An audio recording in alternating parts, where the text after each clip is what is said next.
2, 3. Assalamualaikum warahmatullahi wabarakatuh. Kami dari kelompok 2 dengan 7 anggota akan mempresentasikan proyek yang kedua, yaitu enzim sebagai biokatalisator proses metabolisme. Sebelumnya perkenalkan, nama saya Budi Septian. Saya Kusama Trisyarsan. Saya Siti Risnandriani. Saya Muhammadin Al-Hakim. Saya Reni Irmansyah. Saya Agung Kurniawan. Saya Mesya Ritia. Nah, tujuan kami untuk mengamati proyek ini yaitu untuk memahami bagaimana berbagai faktor mempengaruhi aktivitas enzim dalam sistem biologis. Tujuan spesifiknya menganalisis faktor-faktor yang mempengaruhi kerja enzim seperti suhu, pH, konsentrasi substrat, konsentrasi enzim, dan kehadiran inhibitor atau aktivator. Penasaran dengan videonya? See you. See you.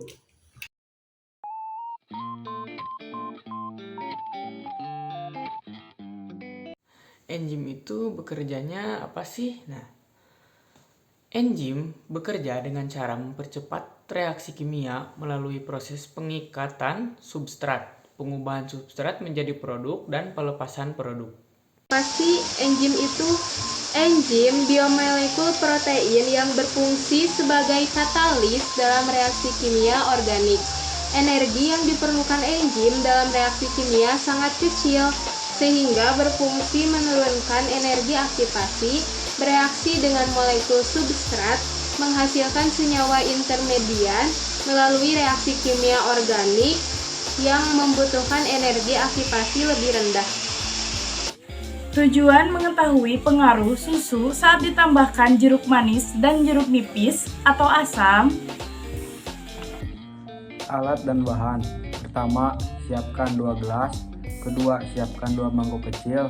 Ketiga, sendok. Keempat, air. Kelima, jeruk manis. Keenam, jeruk nipis. Dan ketujuh, susu putih.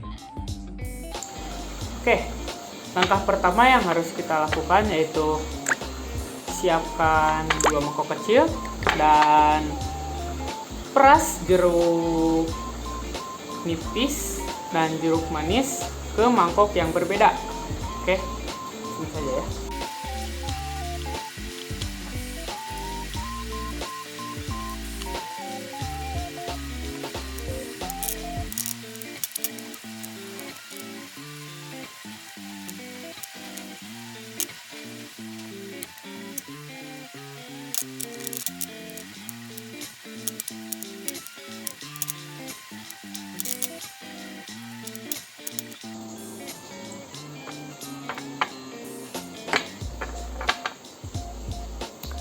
Oke, sudah saya peras dan ini perasan jeruk nipis dan ini perasan jeruk manis ya.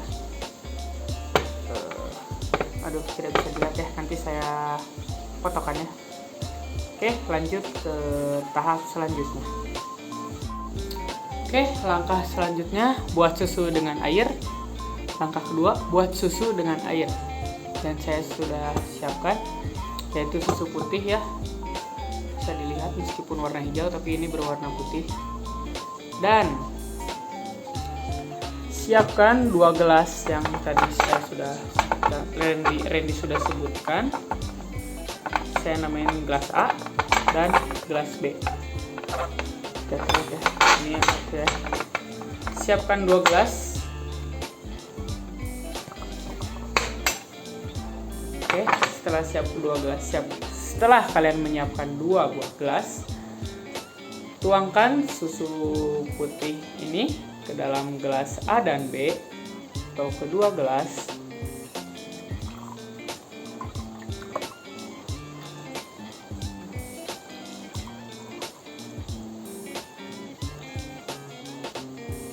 Oke, sudah seperti ini.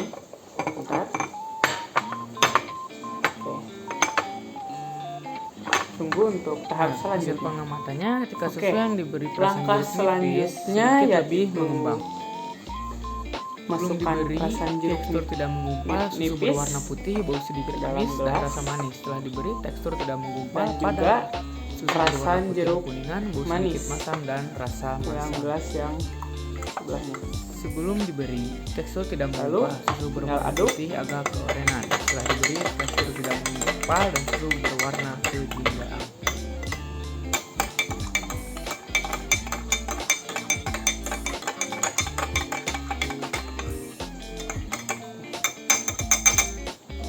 Dan tunggu hingga 15 menit.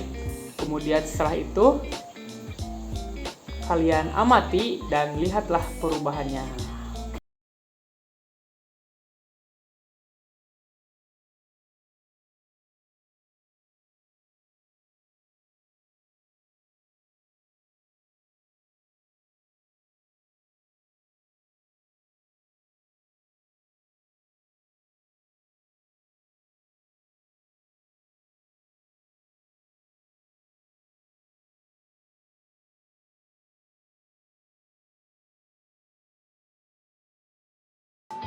Kenapa susu dan jeruk manis bisa menggumpal? Karena susu ditambah jeruk nipis mengalami perubahan baik secara fisik maupun kimiawi. Rasa ayam yang dominan pada susu akibat penambahan jeruk nipis yang memiliki pH rendah dapat merusak protein susu. Terbentuknya gumpalan terjadi akibat protein kasein susu yang terhidrolisis dan terdenaturasi. Perlakuan yang diberikan pada susu ketika ditambahkan larutan asam dari jeruk nipis. Susu memiliki dua komponen protein, yaitu whey protein dan kasein.